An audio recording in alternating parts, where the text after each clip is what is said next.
आज की वीडियो के लेक्चर में हम औषध प्रक्रिया विषय के दूसरे अध्याय वैशज्य कल्पना के टॉपिक स्वरस कल्पना के बारे में जानेंगे। तो इसमें सबसे पहले लिखा है वनस्पतिक द्रव्यों को उखाड़कर कूट पीसकर जो रस प्राप्त किया जाता है विद्वानों ने उसे स्वरस कहा है।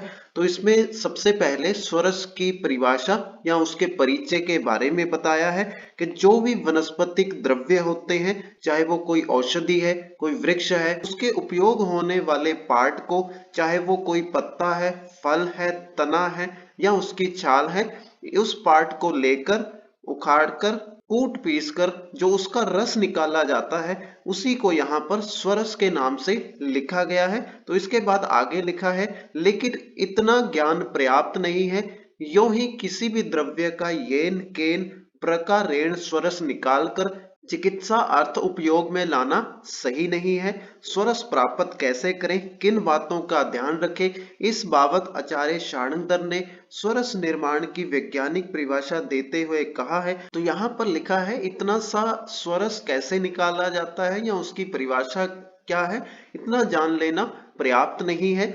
किसी भी द्रव्य को यूं ही हम डायरेक्टली स्वरस निकालने के लिए यूज नहीं कर सकते, तो उसके लिए कुछ बातों का ध्यान रखना पड़ता है। वही बातें आचार्य शार्ंगधर के द्वारा आगे लिखी गई है। तो इसी के बारे में आगे आचार्य शार्ंगधर ने अपने श्लोक में बताया है, जो कि श्लोक निम्न प्रकार से लिखा गया है। अहृतात तक्षणात् कृष्टाद द्रव्य तक्षुणात् समुद्रेत वस्त्र निष्पीड्यतो य स रस स्वरसो उच्यते। तो ये आचार्य शार्ंगधर के द्वारा लिखा गया श्लोक है, जिसके अर्थात में लिखा है अहृतात अर्थात वनस्पति जिसके ऊपर किसी भी ऋतु, चाहे वो शीत ऋतु है चाहे ग्रीष्म ऋतु है, का प्रभाव ना पड़ा हो, पाला ना मारा हो, उसे किसी भी प्रकार के कीड़े या घुन ने ना नष्ट किया हो। उसके बाद तत्क्षणा कृष्टाद यानी कि जो औषधि है वो तुरंत उखाड़ी गई हो। इसका अर्थ ये भी निकाला जा सकता है कि औषधि ताजी हो। इसका अगला शब्द लिखा है क्षुणात अर्थात अच्छी तरह औषधि को कूटा पीसा गया हो। इन गुणों से युक्त ताजी औषधि को कूट पीसकर वस्त्र से छाना हुआ स्वरस चिकित्सा हेतु उपयोग में लाना चाहिए। तो इसमें आपको ऋतु का भी ध्यान रखना है कि उस ऋतु के अंदर उस औषधि को कोई नुकसान ना हो, किसी प्रकार का उस औषधि के ऊपर कीड़े या घुन का प्रभाव नहीं होना चाहिए। उसके बाद औषधि ताजी होनी चाहिए, तुरंत उखाड़ी गई होनी चाहिए। औषधि को बनाते समय अच्छी तरह उसे कूटा पीसा गया हो। तो ये चीजें यहाँ पर ध्यान में रखनी है। इसके बाद अगले पैरे में लिखा है मृदु द्रव्यों यथा अदरक रसौन आदि का इमाम दस्ते में कूटकर स्वरस निकाला जा सकता है। वर्तमान में विभिन्न क्षमता वाले जूसर उपलब्ध होने से अल्प श्रम में अधिक स्वरस प्राप्त किया जा सकता है। तो यहाँ पर जो सॉफ्ट द्रव्य होते हैं जैसे अदरक है, लहसुन है आदि को इमाम दस्ते में भी कूटकर उनका स्वरस निकाला जा सकता है, उसी चीज को यहाँ पर बताया गया है। तो आधुनिक युग के अंदर यहाँ पर जूसर आदि उपलब्ध होने के कारण से इसी स्वरस निकालने की क्रिया को आसानी से या बहुत कम मेहनत से किया जा सकता है, वही चीज यहाँ पर बताई गई है। इसके बाद आगे स्वरस अनुकल्प का श्लोक लिखा गया है, जो कि आचार्य चरक के अनुसार लिखा है। तो इसमें आचार्य चरक अनुसार शोषक द्रव्य को यवकूटित, तो यहाँ पर यवकूटित का अर्थ है किसी भी औषधि को जौ के आकार के दानों के बराबर कूट लेना या उसे दरदरा कूट लेना। तो यहाँ पर द्रव्य को यवकूटित कर यदि एक आड़क मात्रा में यानी कि 256 तोला में लिया हो, तब उसमें उतना ही यानी कि 256 तोला या एक आड़क मात्रा में शुद्ध मीठा जल मिलाकर रात्रि पर्यंत यानी कि पूरी रात्रि के लिए उसे रखकर प्रातःकाल यानी कि उसे अगले दिन साफ सुथरे हाथों से मसलकर छानकर स्वरस के स्थान पर प्रयोग करना चाहिए। तो ये विधि स्वरस निकालने के लिए आचार्य चरक के अनुसार बताई गई है।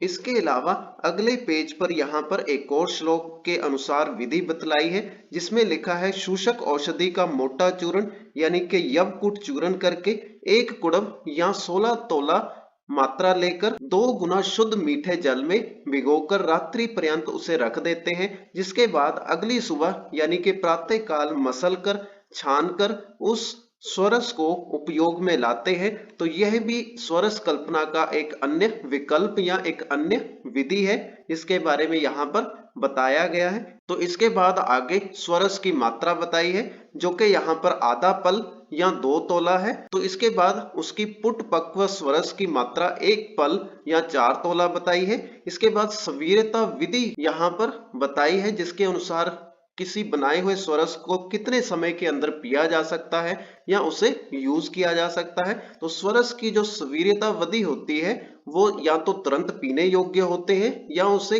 ज्यादा से ज्यादा 4 से 6 घंटे तक ही उपयोग किया जा सकता है। जब किसी भी स्वरस का निर्माण हो जाए तो उससे 4 से 6 घंटे के अंदर ही उसे उपयोग किया जाना चाहिए। उसके बाद आगे स्वरस में प्रक्षेप द्रव्यों को लिखा गया है। प्रक्षेप द्रव्य ऐसे द्रव्य होते हैं जो किसी भी प्रकार की औषधि को और आसानी से पचने में मदद करते हैं और साथ में वो उस औषधि को रुचिकर बना देते हैं, जिससे रोगी को वो औषधि लेने में रुचि होती है और उसे आसानी से वो निगल सकता है। तो इसमें प्रक्षेप द्रव्यों के अंदर शहद, चीनी, गुड़, क्षार, वासा, जीरा, लवण, घृत, तेल और त्रिकटु आदि चूर्ण डालना हो तब उसकी सेवनीय मात्रा में 1 कोल या 6 ग्राम की मात्रा में डालना चाहिए। तो सभी की मात्रा एक साथ 6 ग्राम होनी चाहिए। तो इसी के साथ आज की वीडियो का विषय स्वरस कल्पना यहीं पर समाप्त होता है। अगर आपको वीडियो अच्छा लगा तो वीडियो को लाइक करें और इसी प्रकार के कंटेंट को रेगुलर प्राप्त करने के लिए हमारे YouTube चैनल को सब्सक्राइब करें।